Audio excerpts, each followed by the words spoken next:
tinggi sekali ingin merdeka, ya. Ingin mempertahankan kemerdekaan. Sebetulnya kita ini sudah merdeka waktu itu, tapi karena ada pihak-pihak yang kurang senang atas Indonesia merdeka itu, jadi ingin Indonesia itu tidak merdeka. Pihak-pihak yang tidak senang. Jadi kita itu ingin bagaimana caranya Indonesia itu merdeka bersatu padu, ya, bersatu padu. Nih, gambar yang terakhir itu gambar siapa? Bung Tomo. Bung Tomo itu tokoh yang ada dalam pertempuran Surabaya. Nah, ya. Ada yang pakai bambu runcing, ada pakai pistol, ya. Ada pakai granat itu, ya, granat. Mari kita melihat video berikut ini tentang pertempuran Surabaya.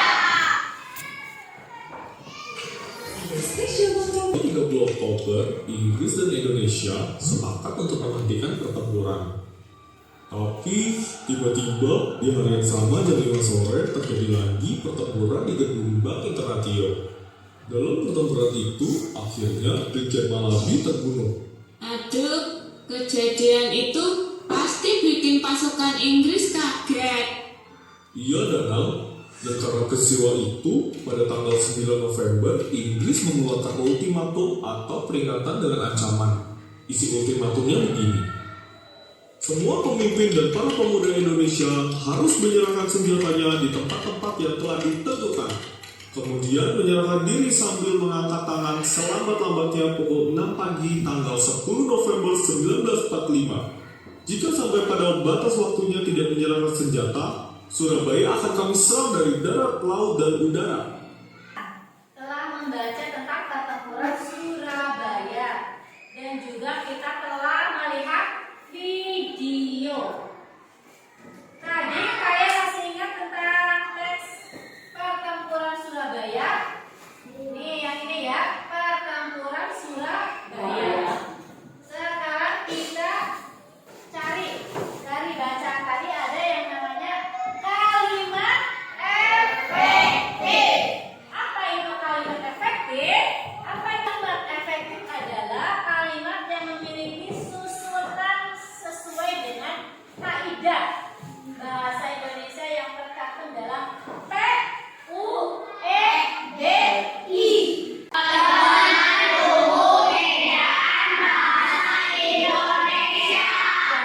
Sekarang setelah kita melihat pertempuran Surabaya, kita lihat gambar di atas. Itu ada dua buah gambar. Yang ini sama-sama letaknya di mana? Di Surabaya. Nah, di kota Surabaya. Yang ini seperti paku terbalik ini namanya Tugu Pahlawan. Namanya apa? Tugu Pahlawan. Untuk memperingati bahwa dulu pada tanggal 10 November pernah terjadi peperangan di Surabaya. Kemudian yang ini merupakan ikon kota Surabaya. Di sini melambangkan adanya hewan laut dan hewan darat. Ya.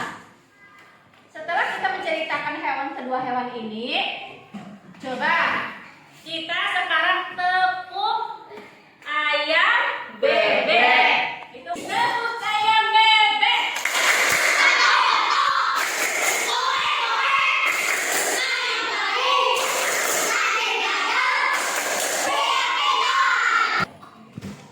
Nih, coba dari ciri-ciri khusus hewan ini. Yang cicak. Cicak itu apa? Cicak itu bisa apa? Bisa menempel di dinding.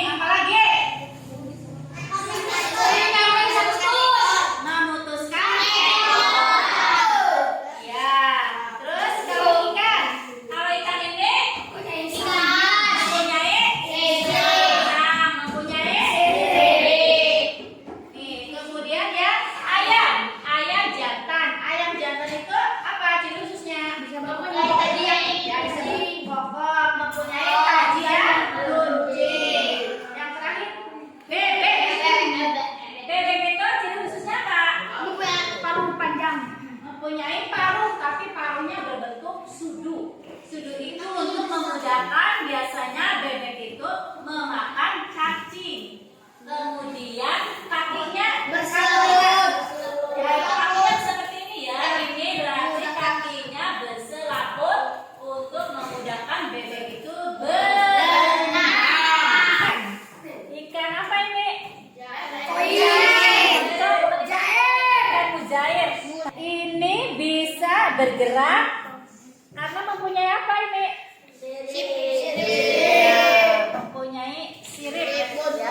Jadi untuk memudahkan ikan ini bergerak.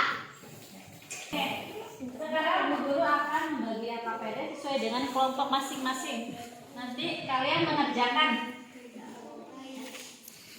Di sini sampai Ajri. Ini di sini, sampai Arul. Ajri di sini ya. Sekarang boleh kalian mengerjakan. Di situ sudah ada soalnya ya. Di sini ada 2 lembar.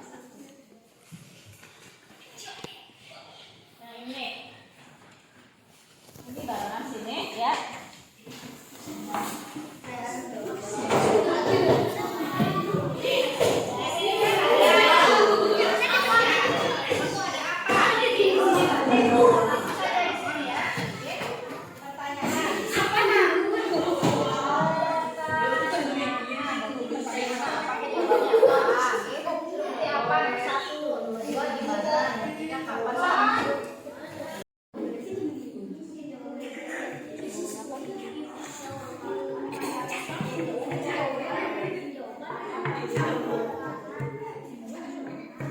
Habitatnya ini, habitat itu kan tempat tinggalnya. Tempat tinggalnya satu saja isinya. Habitatnya di mana? Ciri-ciri habitat bagaimana? Ayam. Ciri-cirinya bagaimana? Habitatnya satu saja. Tempat tinggalnya di mana? Jadi sekarang kalian maju ya. Salah satu kelompok berarti coba di sini Jahira, kelompoknya Jahira nomor 1 ya. Nomor 1 ini habitatnya Apa penyebab Inggris mengeluarkan ultimatum? 2. Di mana pertempuran 10 November terjadi? 3. Kapan pertempuran di Surabaya terjadi? 4. Siapa tokoh utama di Surabaya? 5. Mengapa pasukan Inggris datang lagi ke Indonesia? Jawaban 1. Karena Brigadir Jenderal Malabi terbunuh dan pasukan Inggris tidak terima pemimpinnya tewas. untuk kelompok 1 yang sudah mempresentasikan. Kita kasih tepuk tangan untuk